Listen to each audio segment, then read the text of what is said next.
welcome to the Jazzaar Lounge, Gil Goldstein. Thanks, Fred. Hey, thanks for being here. Thank you. Thanks for the invitation. Our pleasure. So, basically, like to ask you a couple of questions in relation to the festival, relation to education, and so on. So, you've been living in the life of a very versatile musician, basically. So, you are a musician that graduated from one of the most prestigious college nowadays, Berkeley. And I have to correct you. I didn't really graduate from Berkeley. Okay. I went to American University, Berkeley, and University of Maryland undergraduate. That was my undergraduate. And then I went to the University of Miami Great. for a master's. And then do you know that I'm a doctor? No, an honorary I'm doctor? No, I'm not honorary. Okay. But I have a doctorate from Union Graduate School, which is kind of an independent university. I put a program together and I studied music education. Great. Yeah, it was. Hey, perfect.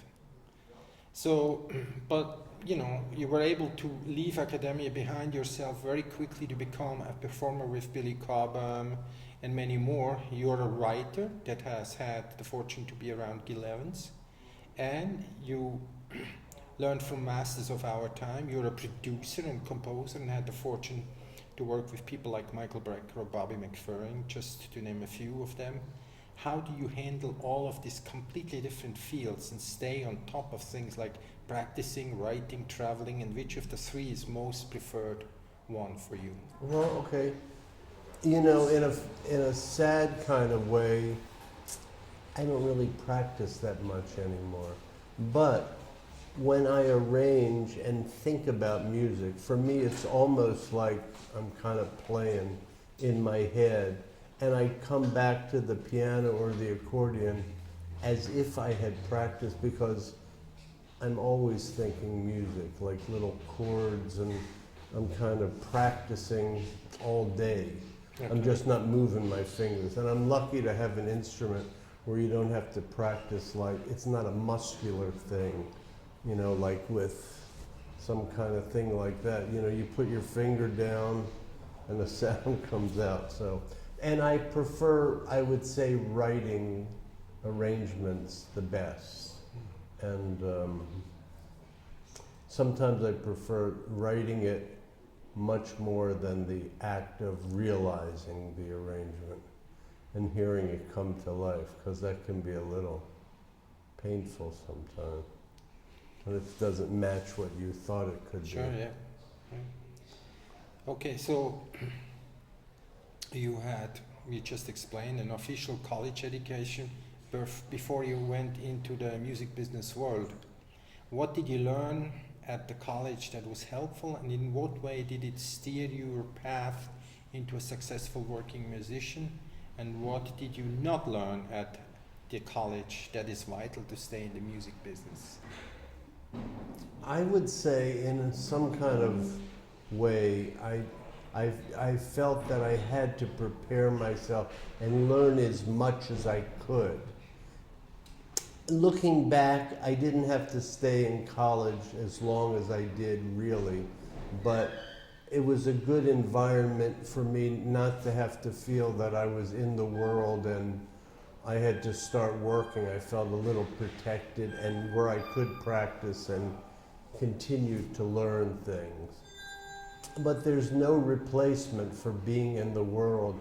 Like these students here get the opportunity to do actual things. And when I started doing actual things, then I went, okay, I think I'm prepared, and now I have to do the actual thing. And if I didn't have those opportunities, I wouldn't have risen up in that way. I don't think you can do that in school. Yeah. Even a deadline in school, it's not as traumatic. It's Yeah. like, okay, you have to turn in your final project. Yeah.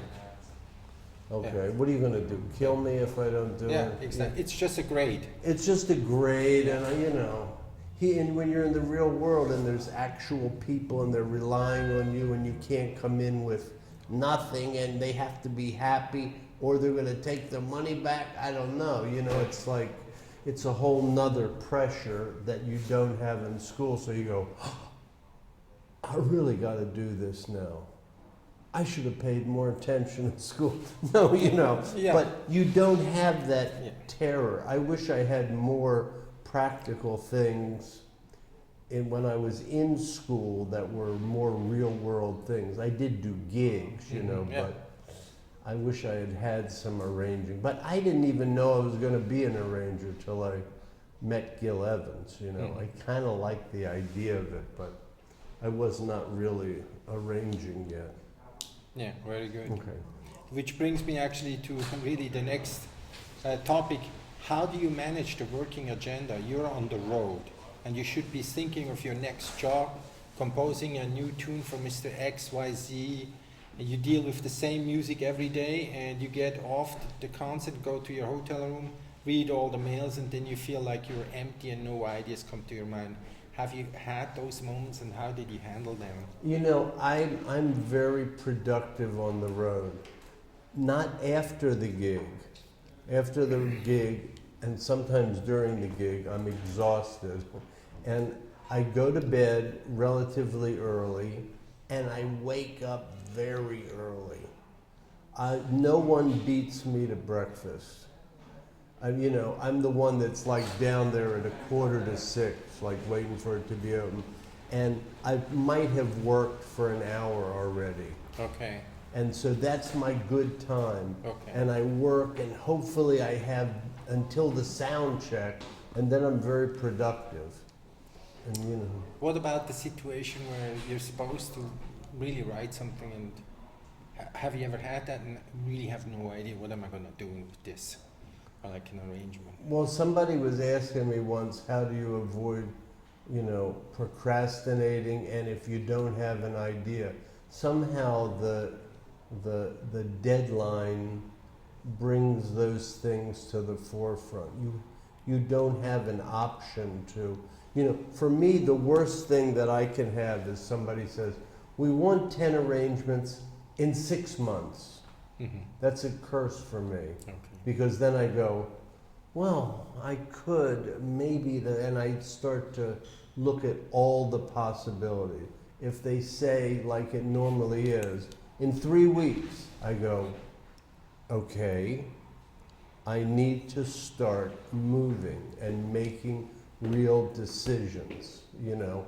So it forces me to do it, where if I had the time, I would procrastinate, for sure. Okay, but you never felt like I'm empty, or, you know,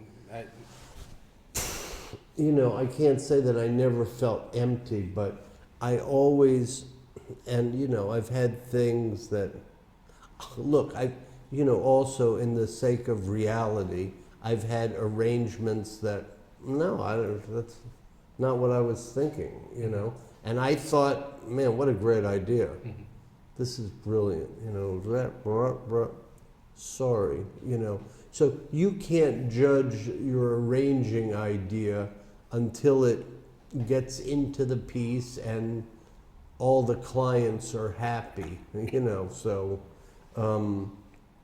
but, you know, I've gotten to the point where I can force the creation of a. I don't even mean to say that I create it. I kind of usually can discover a very small thing, and I go, that's going to be my start, you know. And usually it'll lead me along a path to complete the project. Great. Thanks very much.